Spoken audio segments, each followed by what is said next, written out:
아버지의 마음, 이런 제목으로 오늘 말씀을 나누려고 합니다.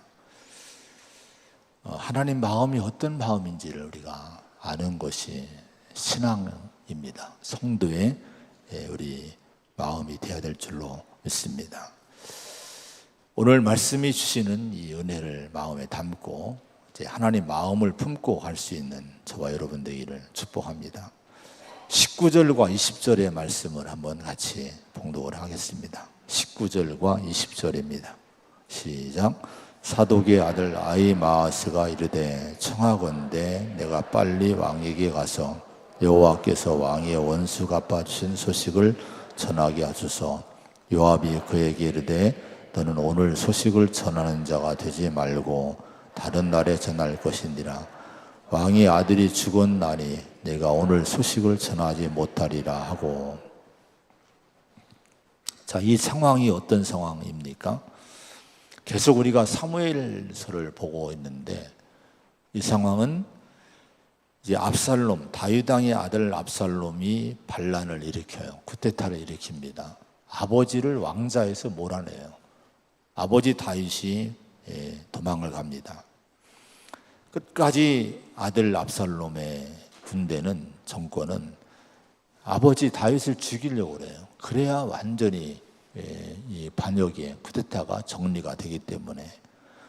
그래서 이 압살롬이 대군을 몰고 아버지를 추격합니다. 그래서 요단 건너 에브라임 스풀이라는 곳에서 마지막 전투가 벌어지게 되는데, 전투의 결과는 지난주에 봤지만은 다윗군의 승리로 끝나게 됩니다. 반란군이 패배하고 압살롬이 죽임을 당하게 됩니다. 자, 이 승리를 다윗의 군대가 거두게 됐는데 승리 소식을 지금 전하는 장면이에요. 사독의 아들 아히마아스, 사독은 제사장인데요, 아들도 제사장이죠. 제사장들은 이제 혈통을 이어받게 됩니다.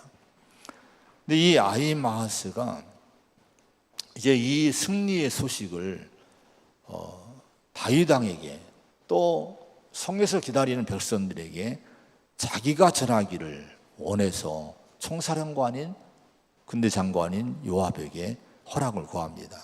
나한테 그 사명을 달라, 내가 그 일을 하게 달라. 자, 왜 그러면 아히마아스가 이 승리 소식을 자기가 전하기를 원했을까요? 이 19절에 보면 그런 말씀이 나오죠. 내가 빨리 왕에게 가서 여호와께서 왕의 원수 갚아주신 소식을 전하게 하소서, 이렇게 아히마아스가 얘기합니다. 아히마아스의 믿음은 뭡니까? 기쁨은 뭐예요? 하나님이 원수를 갚아주셨다, 하나님이 이 승리를 하게 해주셨다는 거예요. 그래서 이 축복의 소식, 이 은혜의 소식을 자기가, 제사장인 자기가 전하기를 원한다는 거예요. 그런데 요압 장군은요, 이걸 이제 말립니다. 거절합니다. 그 이유는 반란군에 대한 이 승리는 기쁨의 소식이지만은 이 승리의 소식, 사건 속에는 뭐가 있습니까? 20절에 왕의 아들이 죽었다. 다윗 왕의 압살롬은 반란군의 수괴지만은 누굽니까? 다윗 왕의 아들인 거예요. 다윗 왕의 왕의 아들이 죽은 이 사건이기 때문에, 이게 담겨 있기 때문에 이건 희소식이 될 수 없다. 너 이 소식 가져가 상 받지 못한다, 이렇게 말리게 됩니다.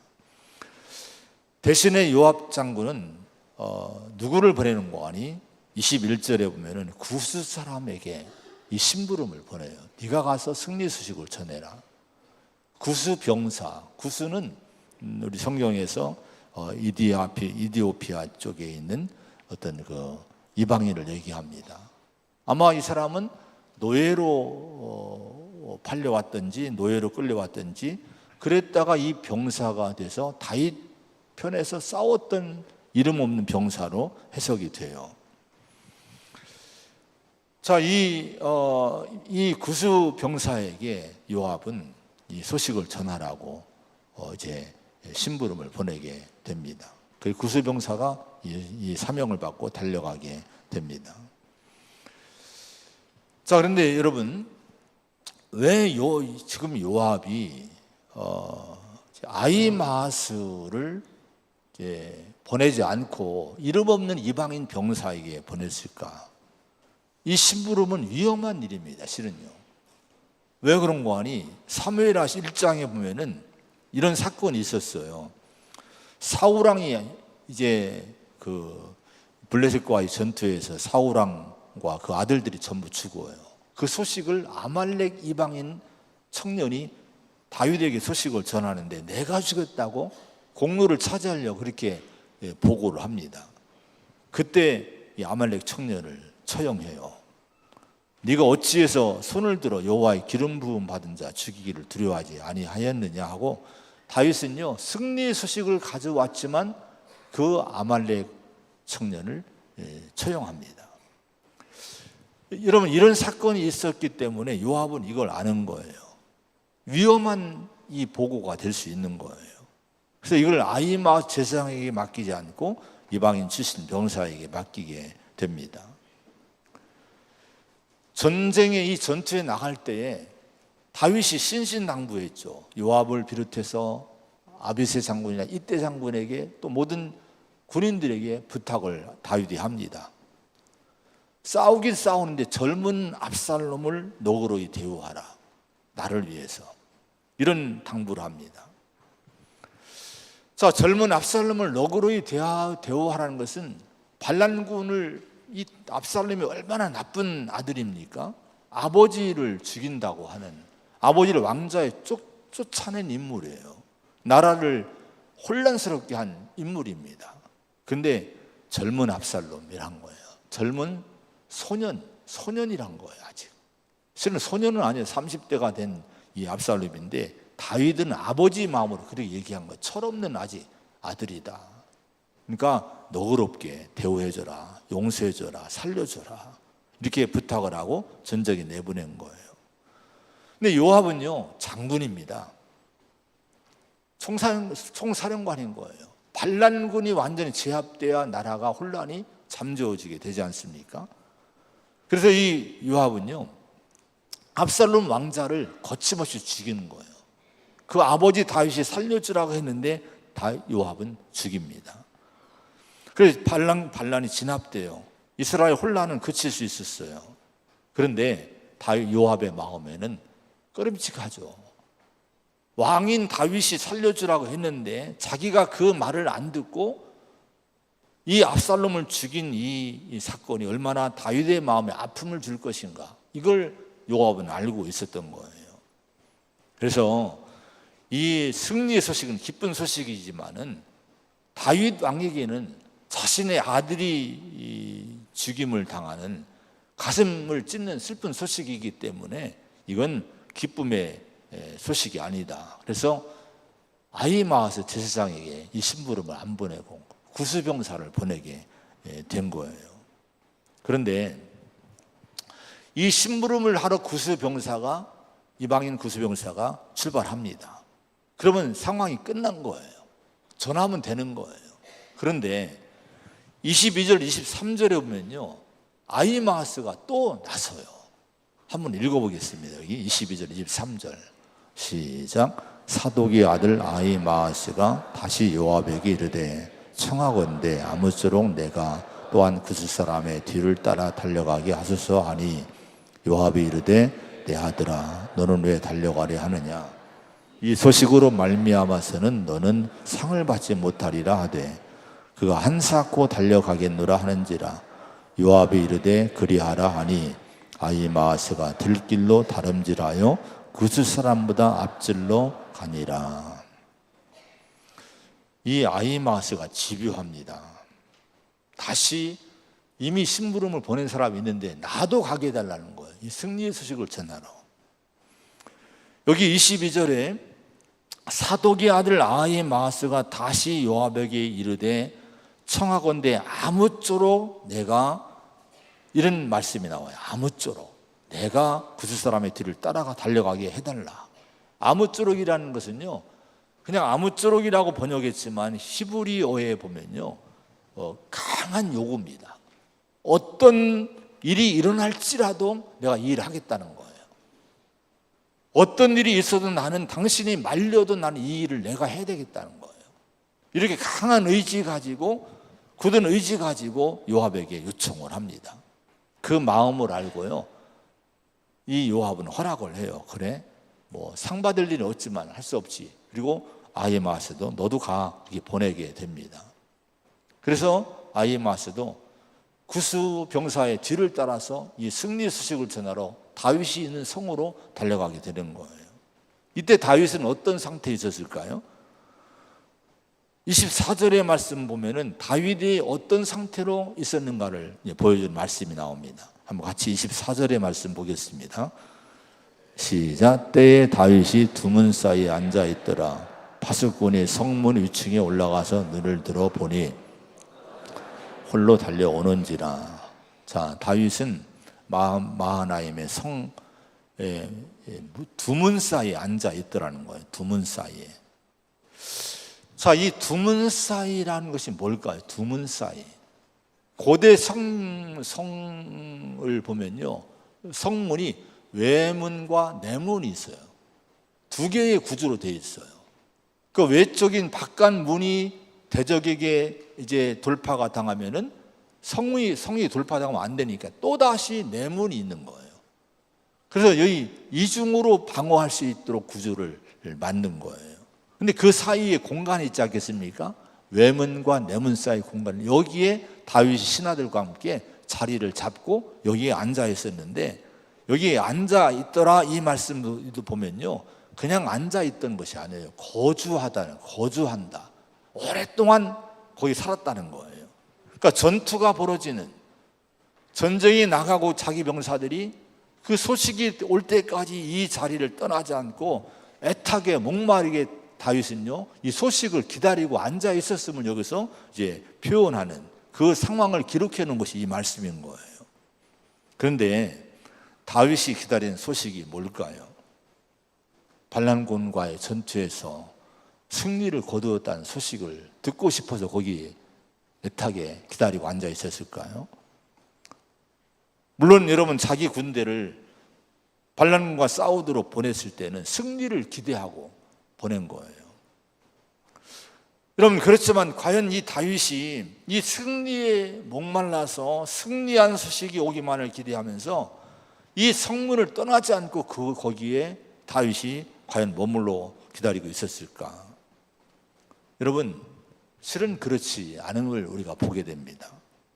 5절에 지난번에 봤던 5절에 보면은 아까도 얘기했지만은 전투에 군대를 내보내면서 뭐를 부탁했습니까? 나를 위하여 젊은 압살롬을 너그러이 대우하라. 신신당부한 거, 온 군대가 다 알도록 이 명령을 전한 거예요. 젊은 압살롬, 철없는 내 아들 압살롬을 너그럽게 대우하라는 것은 그를 용서해주고 사랑해주고 살려주고 살려서 데려와라, 그런 얘기예요. 이게 아버지의 마음이죠. 자, 그런데 오늘 보면은 27절부터 보면은 파수꾼이 이제 성루에서 쭉 이제 파수를 보고 있다가 누군가 막 달려오는 모습을 저기서 보게 됩니다. 자, 근데 먼저 출발한 구스 병사보다도 뒤늦게 출발한 이 아히마아스, 제사장 아히마아스가 다른 길로 더 빨리 달려오게 되는 거예요. 이 아히마아스가 달려오니까 이걸 알아보고 파수꾼이 다윗 왕에게, 그 밑에 기다리는 다윗 왕에게 보고합니다. 지금 사독의 아들 아히마아스가 달려오는 것 같습니다 하니까 다윗이 대뜸 이런 얘기합니다. 27절에 왕이 이르되 그는 좋은 사람이 좋은 소식을 가져오느니라. 제사장이 좋은 사람이니 분명히 그가 달려오는 것은 좋은 소식을 전하려고, 복음을 전하려고, 좋은 소리를 하려고 저가 지금 달려오고 있다. 이렇게 다윗은 그런 해석을 하고 이렇게 얘기를 한 거예요. 이 말 가운데는요, 다윗의 간절한 이 마음이 담겨 있어요. 좋은 소식이 뭘까요? 여러분, 자기가 명령한 것이 이루어졌기를, 젊은 압살롬을 잘 대우해 주라는 이 얘기가 이루어졌기를 원하는 마음을 담고 이 아히마아스가 제사장이니까 달려오는 것은 그 좋은 소식을 전하려고 오는 거다라고 해석을 하고 그렇게 기다리고 있었던 거예요. 그런데 제사장 아히마아스가 왕 앞에 도달해서 헐떡거리면서 절하면서 보고하는데 29절에 보면은 28절에 보면 이렇게 보고합니다. 뭐를 보고합니까? 한번 28절 말씀 읽어보겠습니다. 시작. 아히마아스가 외쳐 왕께 아뢰되 평강하옵소서 하고 왕 앞에서 얼굴을 땅에 대고 절하며 이르되 왕의 하나님 여호와를 찬양하리로소이다. 그의 손을 들어 내 주 왕을 대적하는 자들을 넘겨주셨나이다 하니. 자, 아히마아스가 여호와를 찬양합니다. 아주 기쁨에 감격에 넘쳐서 보고합니다. 어떤 보고입니까? 승리의 소식이에요. 하나님이 왕을 대적하는 자들을 멸했다는 거예요. 우리가 승리했다는 거예요. 하나님 때문에. 자, 이 소식은 다윗 진영에서는요 눈물 나도록 기쁜 소식입니다. 압살롬의 이 반란 때문에 성에서 쫓겨났죠. 지금 이 목숨이 지금 왔다 갔다 하는 거예요. 만약에 여기 전투에 패배하면 다윗으로부터 전부 몰살당하는 거예요. 다 죽는 거예요. 근데 다윗 진영이 승리했다니까 여러분 산 거예요. 얼마나 눈물 나는 기쁜 소식입니까? 아히마아스가 이 승리의 사건, 승리의 소식을 전하면서 뭐라고 얘기합니까? 하나님을 찬양합니다. 여호와를 찬양하리로소이다 하면서 이 소식을, 승리 소식을 전합니다. 아히마아스의 생각은 뭡니까? 이건 하나님을 찬양할 일이란 거예요. 반란군을 진압했으니까, 압살롬을 죽였으니까, 우리가 승리했으니까, 우리가 이겼으니까 이건 하나님을 찬양할 일이라고 하는 거예요. 그런데요, 다윗은 그 소식을 듣고 어떻게 반응을 합니까? 한번 29절의 말씀을 또 읽어보겠습니다. 시작. 왕이 이르되 젊은 압살롬은 잘 있느냐 하니라. 아히마아스가 대답하되 요압이 왕의 종 나를 보낼 때에 크게 소동하는 것을 보았사오나 무슨 일인지 알지 못하였나이다 하니. 다윗이 어떻게 그 얘기를 듣습니까? 같이 손들고 하나님을 찬양할지어다, 하나님 승리를 줬다, 이렇게 여러분 다윗이 그렇게 맞이합니까? 아니에요. 소식을 전혀 기뻐하지 않아요. 늘 하나님을 찬양하는데 앞장섰던 다윗이지만 여기서는 어쩐 일인지 하나님을 찬양하지 않아요. 다윗은 아히마아스에게 다른 소식을 듣기 원했던 거예요. 그래서 여러분 그 질문이 뭡니까? 승리했다는 소식을 들었지만 그 얘기에 대해서 뭐라고 갖다붙다 얘기하지 않고 대뜸 뭐를 물어보니까 젊은 압살롬이 잘 있느냐? 이걸 물어보는 거예요. 여러분, 내가 명령한 대로 압살롬을 잘 용서해 줬느냐, 살려줬느냐 이거예요. 그 다음에 구스병사가 뒤이어 도착합니다. 31절 32절에 보면은 구스 사람이 이르러 내 주 왕께 아랠 소식이 있나이다 하면서 보고하는데, 내 주 왕께 아랠 소식이 있다고 하는 이 말씀은요 그런 거예요. 원어를 직역한 이 해설한 책을 보니까 이렇게 했어요. 보소서, 나의 주 왕이 기쁜 소식을 지금 받을 겁니다. 그러니까 기쁜 소식을 들으라는 거예요. 기쁜 소식을 왕이 받으라는 거예요. 자, 근데 그 기쁜 소식을 받으라고 전해주는 소식이 뭡니까? 바로 여호와께서 오늘 왕을 대적하는 모든 원수를 갚으셨나이다. 이것도 동일하게 원수 갚았던 얘기, 심판했다는 얘기, 압살롬을 죽였다는 얘기를 지금 전해주고 있는 거예요. 이게 기쁨의 소식, 당신이 들을 기쁨의 소식이라고 하는 거예요. 그런데 다윗은 이번에도 그 기쁨의 소식이라고 전해진 이 얘기를 듣고도 기뻐하지 않아요. 다시 아히마아스에게 물어본 것처럼 다시 묻습니다. 뭐라고 물어요? 왕이 구스 사람에게 묻되 젊은 압살롬이 잘 있느냐? 32절에 이렇게 물어요. 여러분, 다윗이 애타게 기다리는 소식이 뭡니까? 철없는 아들 압살롬이 잘 있느냐? 그 아들을 우리 내 병사들이, 내 군대가 너그럽게 대우했느냐? 그 철없는 아들을 용서했느냐? 이 소식을 듣고 싶어 했던 거예요. 그런데 아히마아스나 또 여러분 이 구스 병사나 다윗이 기다린 그 소식은 전할 수가 없었어요. 왜 그렇습니까? 그냥 심판의 소식문이 밖에 없었던 거예요. 압살롬을 심판하고 죽였다, 우리가 그들을 패배시켰다, 이것만 얘기할 것밖에 없기 때문에 이런 소식만 전해주는 거예요. 근데 오늘 여러분, 하나님은 우리에게 이 말씀을 통해 질문하시고 있는 게 있어요. 저는 이 말씀을 준비하면서 지금 제 설교가요, 지금 절반이 지금 여기까지 얘기한 거예요. 절반에 4페이지까지. 근데 집요하게 이 문제를 자꾸 파고들게 하셔요. 오늘 본문도 집요하게 이 문제를 자꾸, 젊은 압살롬이 잘 있느냐, 이 문제를 가지고 자꾸 여기 기록을 해놓고 이걸 자꾸 보게 하시는 거예요. 이건 넘어가면 안 된다는 말씀인 거예요. 젊은 압살롬은 잘 있느냐, 계속 이 질문을 하고 있는 거예요. 오늘 우리들에게 하나님은 질문하십니다. 여러분에게 질문하십니다. 여러분의 젊은 압살롬은 잘 있느냐, 너의 젊은 압살롬은 잘 있느냐, 이걸 질문하고 있음을 들을 수 있는 귀가 우리가 열리기를 축원합니다. 그럼 여러분, 우리에게 젊은 압살롬은 누굽니까? 나에게 젊은 압살롬은 누굽니까? 여러분, 철없는 소년 같은 압살롬, 나에게 내 인생에 철없는 소년 같은 압살롬이 누구인가를 알아야 돼요. 누가복음 23장 34절에 보면은 예수님이 십자가에 달려 죽으시면서,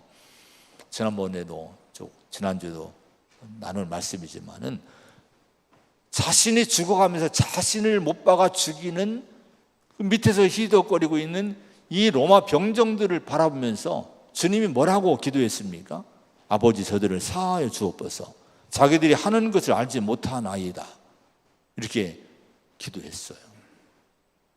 이게 여러분 다윗의 말과 같지 않습니까? 철없는 젊은 압살롬을 너그럽게 대우하라. 이게 다윗 왕의 말과 여러분 동일하지 않습니까? 예수님도 뭘 보고 있는 거예요? 자기를 죽이고, 하나님의 아들인 자기를 지금 못 박아 죽이고 있지만은, 그러나 그들을 볼 때 철없는, 아직도 뭘 모르는 이 죄인들이란 거예요. 하나님, 저들을 용서해 달라는 거예요. 이 기도를 예수님이 하신 거예요. 우리의 젊은 압살롬은 누굽니까? 우리에게 못 받고, 여러분에게 못 받고 상처 주고 고통을 주는 어떤 사람들, 여러분, 그들이 젊은 압살롬 같은 사람들인 거예요. 우리는 예수님처럼, 다윗처럼 정말 그들을 향해서 우리가 정말 예수님 마음 가지고 용서에 기도할 수 있는, 내가 심판하고 내가 죽이는 것이 아니라, 내가 못 받는 것이 아니라 용서하는 그런 마음으로 살고 왔느냐, 젊은 압살롬은 잘 있느냐, 지금 이 질문을 저와 여러분이 하고 있는 거예요.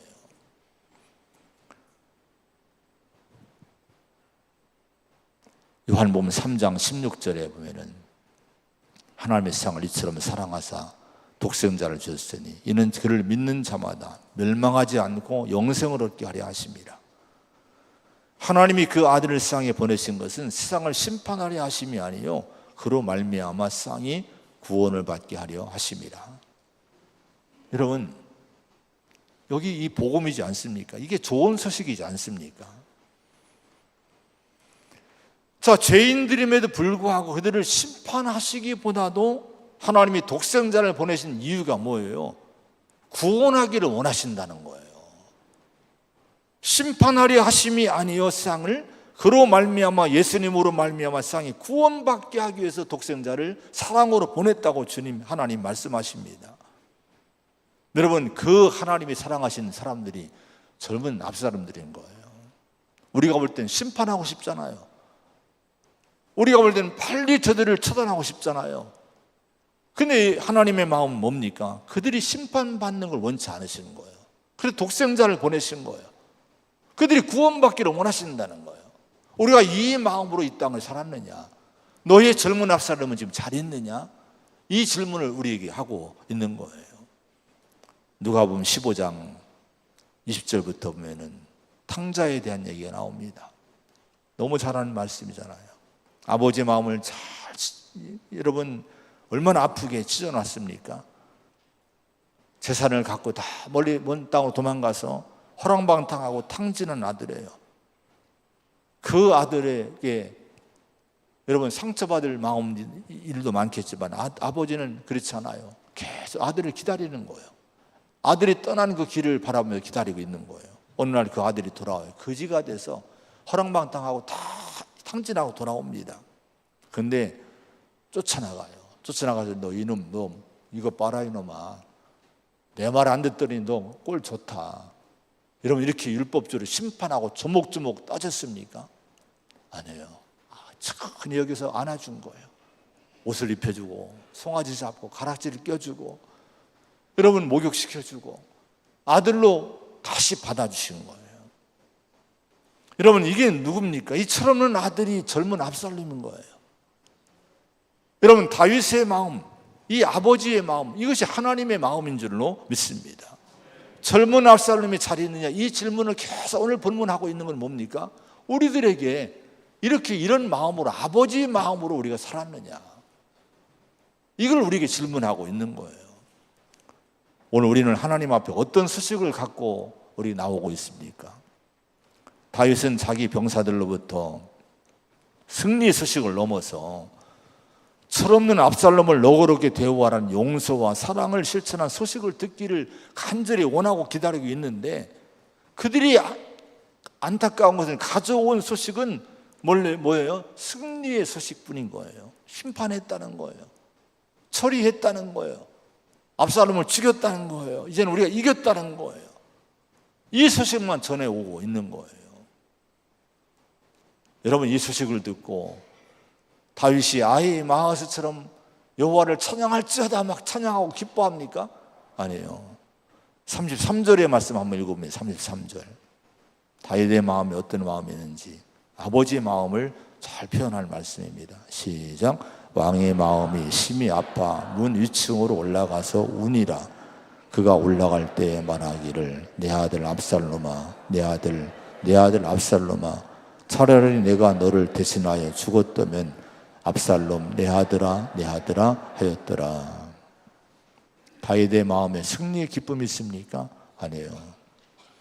아들의 죽음을 슬퍼한 아픔, 통곡, 눈물밖에 없었던 거예요.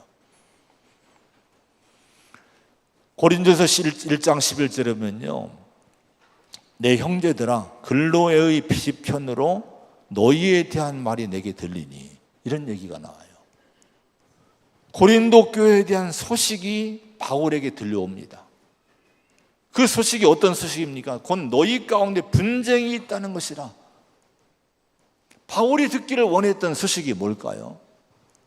고린도 교회가, 자기가 개척한 고린도 교회가 정말 서로 사랑하고 용서하고 그런 은혜로운 교회가 되기를 원했는데 들려오는 소식은 자꾸 분쟁이 있는 거예요. 이 소식이 들려온 거예요. 사랑이 없는 이 교회의 모습이 들려온 거예요. 여러분 오늘 33절에 다윗이 그 위층으로 올라가 울었다 하는데, 통곡했다 하는데, 아마 바울도 이 얘기를 듣고 얼마나 울었을까, 통곡했을까, 이런 우리가 한번 생각해 볼 수가 있습니다. 계시록 2장에 보면은 에베소 교회를 향해서 하신 말씀이 나와요. 지난주도 이 말씀 돌아봤죠. 행위, 수고, 인내, 너무 좋은 교회였어요. 에베소 교회. 악한 자들 절대 용납하지 않았어요. 자칭 사도로 하되 아닌 자들을 시험해서 거짓된 걸 다 드러냈어요. 참고 견디고 게으르지 아니한 충성된 모습이 이 에베소 교회의 모습이었어요. 그러면 됐지 않겠어요? 그런데 주님은 이렇게 책망합니다. 너를 책망할 것인다니 너의 처음 사랑을 버렸다. 사랑이 없다는 거예요. 다 좋은데, 이런 거 오늘 본문에 얘기하면 다 좋아요. 충성스럽게 싸우고 전투하고 싸워서 이겼어요. 다 이겼어요. 여러분 심판하고 여러분 패배시키고 압살롬 죽였어요. 다 이겼어요. 여러분 이거면 되지 않습니까? 근데 하나님은 아니란 거예요. 뭐를 듣기를 원하십니까? 압살롬이 잘했느냐, 에베소 교회는 사랑은 있느냐. 근데 사랑을 버렸다고 책망하시는 거예요. 그러면서 주님은 에베소 교회를 향해 회개하라. 처음행위를 가져라. 회개하지 않으면 내가 내게 가서 내 촛대를 그 자리에서 옮기리라. 촛대를 옮긴다는 것은 뭡니까? 이건 교회가 교회되지 않게 해주겠다는 거예요. 지금으로 말하면 교회 간판 떼겠다는 거예요. 에베소 교회야? 네 교회 간판 뛸 거야. 사랑 없는 교회. 우리에게 말하면 너 목사 네 직책 뛸 거야. 사랑 없으면. 이 교회 간판 뛴다는데요. 여러분, 우리가 이 말씀들을 정말 마음에 우리 담아야 될 줄로 믿습니다. 하나님이 원하시는 소식이 뭔가? 세상 일에 열심히 있는 것도 좋고 충성도 좋아요. 그런데 하나님이 다 우리에게 듣고 싶은 말이 있다는 거예요. 지금도 천국문에서 우리를 기다리시면서 우리를 통해 여러분 듣고 싶은 말씀, 우리를 통해 보고 받고 싶은 말씀, 그게 뭡니까? 용서하고 사랑하고 내가 십자가 지고 내가 죽고 살았는가? 우리 주님이 그렇게 살았듯이 우리도 우리를 위해 해줬듯이 우리도 그렇게 살았는가? 이 얘기를 듣고 싶어 하신다는 거예요. 여러분, 만약에 우리가 일상에 살면서 세상 일에는 내가 승리하고 내가 이기기 위해서 이웃을 심판하고 용서하지 못하고 사랑하지 못하고 여러분 시기하고 미움으로 살았다면요, 아무리 내가 세상에서 이긴 것 같아도 그 소식을 들은 하나님, 그 소식 들은 예수님은 어떻게 하실까? 오늘 33절의 통곡의 모습 보세요. 이게 하나님의 마음이란 거예요. 우신다는 거예요. 아직도 내 마음을 모르는구나. 우신다는 거예요. 하나님 앞에 우리 소식이 어떤 소식이 들려지는가를 살피시기 바랍니다. 젊은 압살롬은 잘 있느냐? 이 얘기를 늘 마음에 담고 질문하며 살아야 될 줄로 믿습니다. 자, 여러분 33절에 이 다윗의 눈물을 우리가 여러분 보면은 여기 왕의 마음에 심히 아파 문 위층으로 올라가서 이 승리의 소식을 듣고 압살롬의 죽음의 소식을 듣고 이 다윗 왕이 물로 성문으로 올라가면서 마음이 아픈 가운데 울며 올라갔다는 거예요. 아팠다는 것은요, 막 진동했다는 거예요. 떨었다는 거예요. 부들부들 떨면서 울면서 올라간 거예요. 여러분, 물로 올라가서 성로로 올라가서 통곡을 하는 거예요. 그때 다윗이 울면서 외쳤던 고백했던 말이 너무 마음을 여러분 이제 가슴을 치는 얘기죠. 뭐라고 얘기합니까? 내 아들 압살롬아, 내 아들 압살롬아, 차라리 내가 너를 대신하여 죽었다면 압살롬 내 아들아, 내 아들아, 이렇게 다윗이 외칩니다. 한번 이 상상을 해보세요. 근데 이 성경을 보면은 다른 성경 비교한 걸 보면은 뭐 물 위에 여기 문 위에 올라간 것을 문 위층 올라가서 운 것을 다락방에 올라갔다, 뭐 골방에서 울었다, 뭐 세번역 공도번역 이런 식으로 번역했더라고요. 근데 제 개인적인 해석은 그건 아니라고 생각이 돼요. 왜냐하면 성문 위층의 역할은요, 성루입니다. 성루. 그래서 보초서고 앞을 바라보는 거예요. 경계하는 장소입니다. 다윗이 울면서 뭐 하러 거기로 올라가면 골방에 들어가려고 올라갔을까요? 아니에요. 저 전투가 벌어졌던 압살롬이 죽은 그 에브라임 숲을 쪽을 바라보면서 압살롬아, 압살롬아 부른 거예요. 내 아들아, 내 아들아 부른 거예요. 차라리 내가 너를 대신에 죽었다면, 이렇게 그쪽을 바라보면서 울면서 이제 고백을 한 거예요. 여러분, 다윗이 차라리 내가 너를 대신해 죽었다면 이 고백은 실은 이루어지지 않았죠. 다윗은 아들을 위해 죽지 못했어요. 압살롬은 다윗 왕 아버지가 그 마음을 가졌지만 압살롬은 구원받지 못하며 결국은 심판을 당합니다. 그런데 오늘 이 다윗의 후손으로 오신 우리 예수님은 그 일을 실제로 행하신 거예요. 이사야 53장 5절에 보면은 그가 찔림은 우리의 허물 때문이요, 그가 상함은 우리의 죄악 때문이라. 그가 징계를 받음으로 우리는 평화를 누리고 그가 채찍에 맞음으로 우리는 나음을 받았도다. 우리는 다 양 같아서 그릇 행하여 각기 제 길로 갔거늘 여호와께서는 우리 모두의 죄악을 그에게 담당시키셨도다. 이사야 선지자가 앞으로 장차 오실 메시아 구원자의 모습이 어떤 모습인가를 미리 예언한 말씀이에요. 그분은 누굽니까? 우리를 대신에 찔림받고 죽임당할 분이라는 거예요.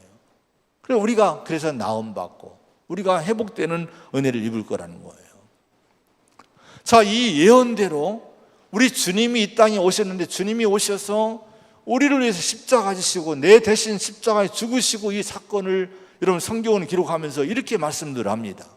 그가 모든 사람을 대신하여 죽으심은, 우리가 아직 죄인 되었을 때에 그리스도께서 우리를 위하여 죽으심으로, 우리가 원수 되었을 때에 그의 아들의 죽으심으로 말미암아 그래서 우리가 구원받았다. 이런 말씀들이 곳곳에 성경에서 우리에게 말씀을 해주십니다. 무슨 얘기입니까? 예수님은 우리를 대신해 나 대신 죽었다는 거예요. 다윗은 그 마음은 있었지만 그 일을 행하지 못했지만, 그 다윗의 후손으로 오신 예수님은 그 일을 실제 행하심으로 우리를 구원받게, 죄와 사망에서 우리를 건져주셨다는 거예요. 오늘 우리 자신을 믿음으로 다시 바라보시 바랍니다. 오늘의 나는, 여러분은 무엇으로 인해 하나님의 자녀라는 이 은총을 입고 영생을 누리며 살고 있습니까? 오늘 저와 여러분이 있는 것은, 내가 죄인이었을 때 이미 예수님이 나를 대신해서 사랑으로 십자가에 죽어 주셨기 때문에 그런 거예요. 그 은혜 때문에 믿음으로 하나님 자녀의 은총을 입고 살고 있는 거예요. 이 은혜를 깨달은 바울이 이렇게 고백을 합니다. 고린도서 15장 9절에 나는 하나님의 교회를 박해했기 때문에 사도라 칭함받기 감당하지 못할 자다. 근데 내가 나의 나 된 것은 하나님의 은혜로 된 것이니, 이런 고백을 합니다. 나의 나 된 것은 하나님의 은혜라고, 죄인 중에 괴수인 내가 이렇게 된 것은 하나님의 은혜라고 고백한 다윗의 마음은 어떤 마음입니까?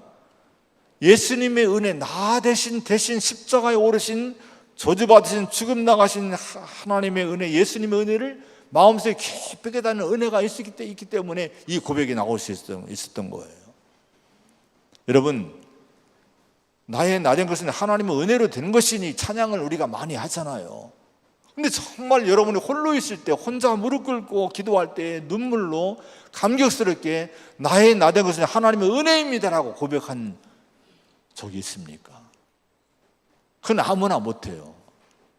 정말 십자가의 은혜를 정말 마음으로 깨닫는 사람의 입에서만 가슴에서만 나올 수 있는 고백이기 때문에 그런 거예요. 우리는 그 고백을 할 수 있는 성도가 되어야 될 줄로 믿습니다. 십자가를 바라면서 날마다 그 고백이 나와야 돼요. 나의 나 된 것은 하나님의 은혜입니다. 나 대신 죽으신 하나님의 은혜인 거예요. 자, 이 은혜의 고백은 한 걸음 더 나가야 돼요. 고린도후서 5장 15절에 그가 모든 사람을 대신하여 죽으심은 살아있는 자들로 하여금 다시는 그들 자신을 위하여 살지 않고 오직 그들을 대신하여 죽었다가 다시 살아나신 이를 위하여 살게 하려 함이라. 여러분, 이 고백까지, 이 믿음까지 가야 될 줄로 믿습니다. 하나님이 아들을 보내셨는데 그 아들 예수님이 나를 대신해서 십자가 죽으셨음을 믿으십니까? 그러면 그래서 우리가 살아난 거예요. 우리가 영생을 살고 있는 거예요. 그러면 오늘 이 이후에는 우리가 세상에서 나갈 때 우리의 삶의 모습이, 인생의 목적이 달라야 됩니다. 여전히 나를 위해 살고 내가 승리하기 위해서 여러분 심판하고 이런 삶이 아니라, 이제는 나를 위해서 십자가에 죽으신, 나를 대신해서 십자가 오르신 그분을 위해 살아가는, 그래서 젊은 압살롬 같은 사람들이 많이 있지만 이제는 우리가 복음을 내 삶으로 살아가는, 정말 용서하고 사랑하고 내가 십자가 가지고 살아가는 그런 삶이 되어야 될 줄로 믿습니다. 그럴 때 이 땅에 복음의 빛이 켜지는 거예요. 이 땅에 여러분 하나님의 역사가 나타나게 되는 거예요. 그런 일에 저와 여러분들이 진심으로 쓰임 받을 수 있는 은혜가 있기를 축원을 드립니다.